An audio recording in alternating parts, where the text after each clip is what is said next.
All right, guys, welcome back to the channel. I have a special guest today. You were actually on my podcast before, but it was during the pandemic at the time. Yeah, I was driving at the time. You were, and we recorded just the phone. Yeah. Yeah, so it's an honor to finally have you here in person in LA. You just arrived yesterday, I believe. Yeah. Welcome to the podcast, Lin Fan. Thank you so much for having me. Yeah, Super anytime. Exciting. Yeah. We have so much to catch up on. I mean, yeah. So much has happened since I met you. It's 2015, 2014? 2015. Now, did we meet at a trade show or was I your hair model? Which one came first? Oh, I don't remember. My first memory of interacting with you was the phone call. I remember exactly where I was when we were talking, and you were getting ready to go either on the road for the first time or getting on stage with Julius. And you called for my advice. And I don't think we had met yet. It was only through DM. Wow. And you're like, I just want to pick your brain on some stuff. Because, you know, I was at the forefront. And then I think you guys started coming up. The barbers started, you know, really coming up. And then it was a phone call. I think we spoke for about half an hour to an hour, just about everything. And tips and advice. When I met you as a hair model, I think you were out here doing a class.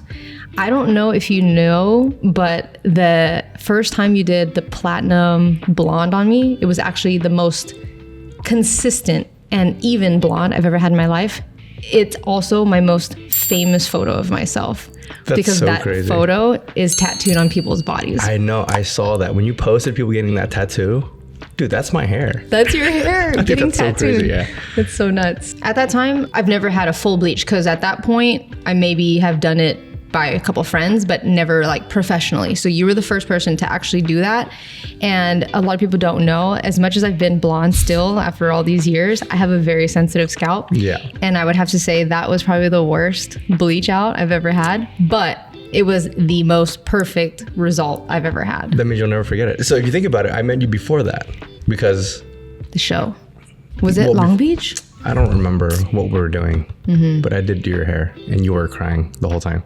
I don't know, you weren't there, but you had, I think, like 4 assistants in the back, and we were doing breathing exercises as if I was a pregnant woman. I remember. Like, 1, 2, 3, you can hold this, you can hold this. That was our one collab class that we did together. Yeah. I've always thought you were a great leader in being able to not only be good in yourself and your skills, I feel like you were known, or still is known, as one of the best colorists in the country. And to see you be able to showcase that in a leader position, building teams in different salon settings, I think is really cool because I think it takes a different type of personality and care to also support people around you and build them up to a very good level. Like to be honest, if you couldn't do it, I would trust any of your people to be able to do what I would want. It's because if I'm able to help someone get to where they need to be, I'm all for it. And using that opportunity to help people grow is what I really love. Yep. Whether it be teaching or connecting or just simple advice, you know, and watching them do their thing, living out their dreams. It's amazing. That's amazing. Yeah. When you got into hair, coming from an Asian background, was that something your family supported? No. Not at all? Not at all. So what made you say, fuck it, I'm going to do it? Because I had nothing else going on. I had to do something. I was 24. I think you started early. I started at 21. 20 I was in school. 21 was when I got licensed. 24 is when I went to school. So at that time I had no direction and I knew I had to do something, and it didn't matter if it was cool or not. I mean, when we started, it wasn't cool to do hair, right? And I think our industry has gained a lot of respect throughout the years, but I had no support from anybody really. How did you convince your mom? Did she just say, just do it and then don't tell me about it? Or was there at some point where she was like, okay, I think this is like... No, I just didn't tell anybody. You didn't tell anybody? No. And to be honest, till this day, I don't think I have the full support. I don't think they really know what I do. Oh, wow. Yeah. Really? So, yeah, sensitive subject. Yeah. I know that. Yeah. Family stuff is tough.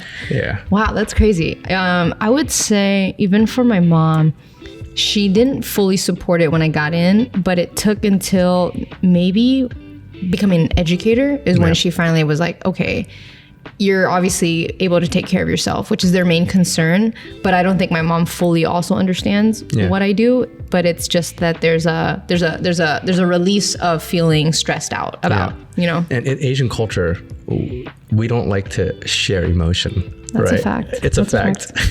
And it's hard. So, but even like talking about ourselves and like what we do, you know, we don't never want to come across like boastful or bragging, right? So I never talk about what I do with my family, and they don't even ask.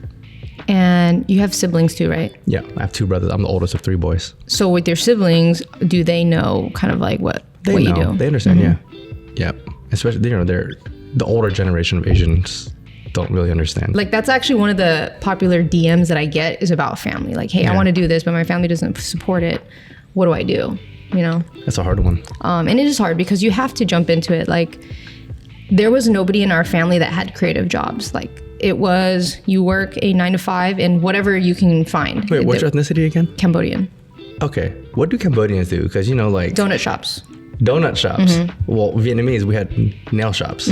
So it's somewhat creative. You can be creative with donuts. That is creative though. Well, donuts, you be creative with donuts. Yes, yeah. And I do remember when I told my mom, it wasn't necessarily that she didn't support it, it was that she didn't understand it. So she allowed me to go to school and still support me by like dropping me off and stuff at the time. And the only thing was that she never fully said like any words of encouragement. But I feel like that in Asian culture, you're never going to get that. Yeah. So it's something that you just learn as an adult to just fully accept that they're doing their best. Do we fully accept it, or is it trauma that we have to deal with? It's probably a mix of both, to be honest. But it took a lot to get hilarious. There. It took a lot to get there as an adult. But are we there yet?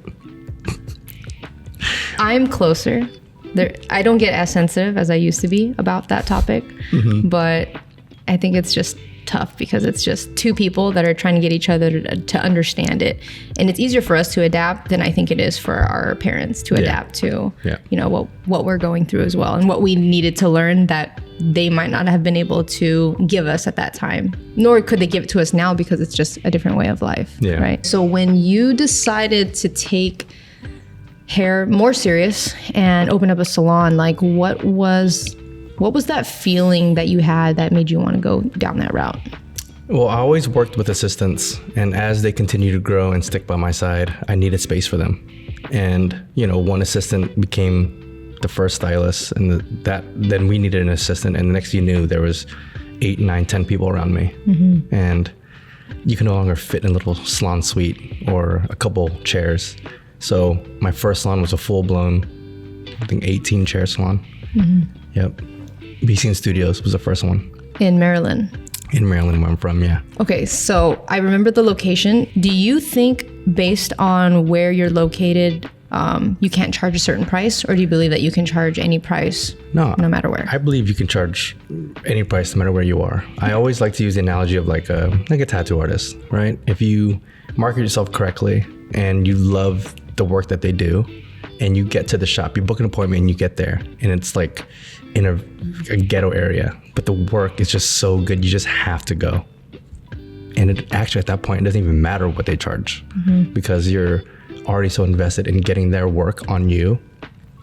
It doesn't matter. Yeah. Plastic surgeon, same thing. You put them somewhere, as long as they're good and confident and, you know, they love what they do and they showcase that, it doesn't matter where you are, whether you be in LA or Wisconsin or Wyoming. If you're good at what you do, you're going to charge. It doesn't matter. Yeah.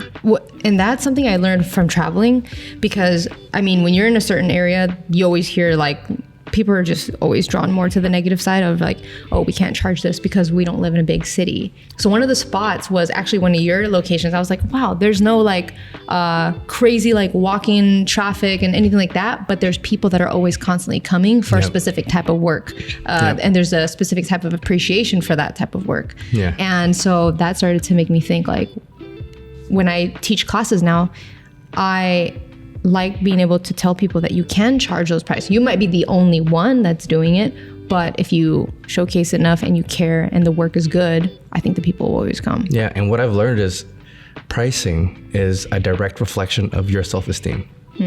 So sometimes a lot of that self-work, I know you talk about self-work a lot. And when I'm teaching pricing, self-work has a lot to do with it, because if you're not confident in yourself, it's going to be very difficult to charge what you're worth. So doing the self-work to be confident, and then from there you have the confidence to charge your worth. You got to believe it before other people can believe it. Yep. You know, it's a weird cycle to break out of. Barbering community side, I think, is a little difficult because everything is priced around such low prices, like $10 shops, $15 shops. I mean, even till this day, I don't know if you see these in your algorithm, but I see it all the time. There's such a negative thought process on barbers being able to elevate themselves. And I actually gain a lot of that perspective from the hairstyling world, because okay, I go to school with one of my friends and she ends up working in a salon. I end up working in a barbershop. But why is she charging more in something that I specialize in? So it started because she's at a salon establishment. So why is it based on where you step into that the prices are accepted or not accepted? It's funny that you say that. We just brought on like a barber, right? And one of the reasons why he chose to come to a salon is so he can charge more. Isn't that interesting? Just to switch environment. Almost double, which is crazy. But the skill level's the same, but it's where he's at. Yeah. I think that's so interesting. This was around, I think 2014 is when that happened, when I ran into my old schoolmate. Yeah. And I'm like, oh, I'm just curious, like what you charge. She charged double at the time. So I was like, wow, that doesn't make sense. I'm like, I specialize in super tight fades, but I'm only able to charge 20 while she charges 40. And so from that point on, I was like, okay, how do I make a better experience? And I tried to bring like a salon experience into my little box area of where I worked. And slowly but surely, it starts with believing in yourself. I believed I was able to get more, so I started building upon that process. And before you know it, I was fully booked at a double price of anybody that worked in that shop. You just got to take that you're the only one, and people are going to look at you and not understand it. But until you just do it for yourself, that's when people start to see it, you know? Yeah, but we're all consumers, right? And if I had a choice between a $30 haircut and $120, myself, I would choose 120 because having that lower price actually does you a disservice, right? Because then now you're the cheaper option. Oh yeah. Let's talk about brand partnerships. Yeah. That was one of the first things I came to you for, right? When I started with Babyliss, I was like, hey, I need some advice. Like, how do you teach? How do you handle the nerves? I mean, it's so different. When you got into hair, did you even know about opportunities like brand sponsorships? No, I think... Or ambassadors or education? No, I think the first person to show our industry about that was Guy Tang.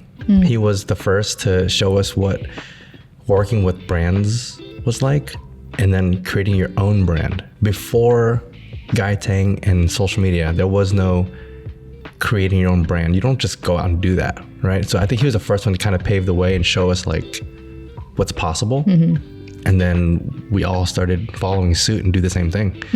So, did you like also that he was Asian and that he had that opportunity first? Yeah, he was a huge role model for me. He's one that got me kind of started in this idea of working with brands. And it was really big at the beginning. That's how you started with Babyliss. I think the brand started learning and everyone just, again, followed suit.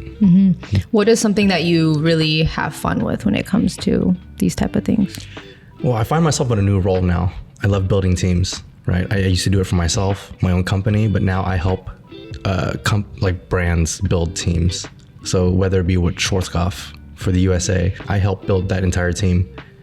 K18, you know, I just joined Babyliss, so it's only been a month, but I'm super excited to see what's in store. But I love holding teams together and community within the brand. And congratulations with that. Is this your first Hot Tools like sponsorship? Yep, first Hot Tools, yeah, because I've been focusing a lot on cutting education. And I'm known as a colorist, but I've been able to tap into cutting because that was actually my first passion in hair school. Okay, how important is hair cutting and also styling tools? Oh, it's very important. It's very important. You need both, right? All right, so with this new journey, I feel like now I'm going to get to work with you more because of Babyliss Pro. When it comes to... Babyliss or Babyliss? It's Babyliss. I just had a phone call. I think I got in trouble. That was one of my first questions. I say Babyliss. I say Babyliss because I see baby first. Yeah. So Babyliss. But the way it's spelled, it looks like it's pronounced Bab when you look at the reading. Yeah, give me a break. It's been a month. But both of them work as far as I know. Yeah. 3 tools, hot tools that you can't live without. What do you always need? So the Rapido blow dryer, super lightweight. It's like my favorite to carry around. The Nano styling iron, the Premier 3000. I use that for a lot of my loose curls. And then the 1 1/4 curling iron. Those are my top 3. Top 3. Being that you kind of dabble in everything, color, hair cutting, styling, why Babyliss Pro and not like another tech brand? What's cool about Babyliss so far that I've learned is the creative freedom. There's no curriculum on how to use their tools. They give you freedom as an independent artist, and it's a tool that we use to create what we do and what we're known for. It's not like, hey, use this way because you have to. That's like the Babyliss way. No, it's more so, here's a tool, you do what you do with it, just call it what it's called. Don't mess up the name. No, but it was very attractive to me because it's the creative freedom and being able to, again, work with you. You know, I think it came full circle. So it's super exciting. Yeah. It's actually taught me a lot too, because as much as I've loved tech, I know tools even deeper than I thought I would ever learn. Because when we were tweaking the tools that we had in the beginning with barbering, it was definitely not what we have now. So I'm happy to say that we're part of that ground level of like really working together. And that's something I've always appreciated about them, is that they truly do listen to the feedback, not only from us that are testing the products, but from the community. Anytime we've had conversations about what could be better, the next year something else comes out, and then something else comes out. And I don't know if you saw the new stuff that we just got, the FX1. It's insane. I know you don't use much tools and clippers in that area, but it's a pretty fire concept. I always joke in my cutting classes that I'm really bad at like short hair, men's hair. It's pretty bad. Yeah. And I have one male model that would not leave me alone. He keeps coming back. It's because I do a lot of scissor over comb with a little bit of clip work. I can't fade. I completely honest, I can't. My fade is 1 guard straight to the corner, and I use my blending shear to blend that out, but that's about it. That's it. But I can't even blend that line out. It's hard. It is hard. It's very hard. With shears. Yeah. It's as hard as me doing a defined bob. Like I couldn't I would do love it. to see that though. Yeah. Maybe you could teach me and I could teach you. That'd be cool. Yeah. That would be fun. Some more content. We can collab. Yeah. Okay, now that you are on the Babyliss team, what is something that you're looking forward to? I'm looking forward to working with the team. I know them all separately, individually. I have my own relationships with each of them, but collectively, we haven't done anything together yet. Well, I just joined, so really good friends with Joel Torres, a really good friend of mine. Amazing artist. Oh my gosh, incredible very art, like art. He loves that, and I love that part about him. But you know, Jacob and Presley and all the other artists, I'm just excited to work with them to see what we can do together. With being an educator, now there's like a new wave of also content creation. How important is that to you? I think it's super important. But I think that in-person education, when you're actually in front of people, I think that the new content creators need to get in front of people more, right? Because they're good behind their phone, but then when you put them in front of people, they almost black out. You see a difference. It's a huge difference. So that's been a big passion of mine, to help stylists become better educators or to help them refine, because there is a secret formula. And if you can't connect to actual people, then it's going to be really hard to teach. Yeah. What is something that you struggled with when learning to teach that you're better at now? To slow down. Slow down. Like you feel like you talk fast? Or when I first started, or not at all, because I was scared, right? I was scared to say something. Say something wrong, or just... Period. To just speak. So getting over the fear of actually speaking, that was number one. And then when I started speaking, I would talk so fast because I was nervous. And you don't give people time to process what you're saying, right? So I've been studying a lot of keynote speakers and presenters, and how important a pause is. So as soon as you pause, just like that, it just makes everything more clear, and you give the audience time to process what you just said. So it's really interesting, and I've been teaching a lot of stylists this way of educating and presenting. Mm-hmm. With where you're at now, what do you feel people come to you the most for? The same thing you came to me for. What? In 2015, advice. Teaching advice. Yeah, it's really strange. Mm-hmm. I've always been that guy till this day. Yeah, and it's crazy to also be able to teach that when it's something you struggled with the most. But that's what they say, like, you're going to be better at teaching things that you've overcame. Yeah. That makes you the best teacher. Yeah. Because public speaking definitely is one of my biggest fears. Like, I think you speak so well. I think you're doing great. Thank you. I appreciate that. It's taken a lot of practice, you know? A lot of Babyliss stages. A lot of Babyliss stages, a lot of accepting awards.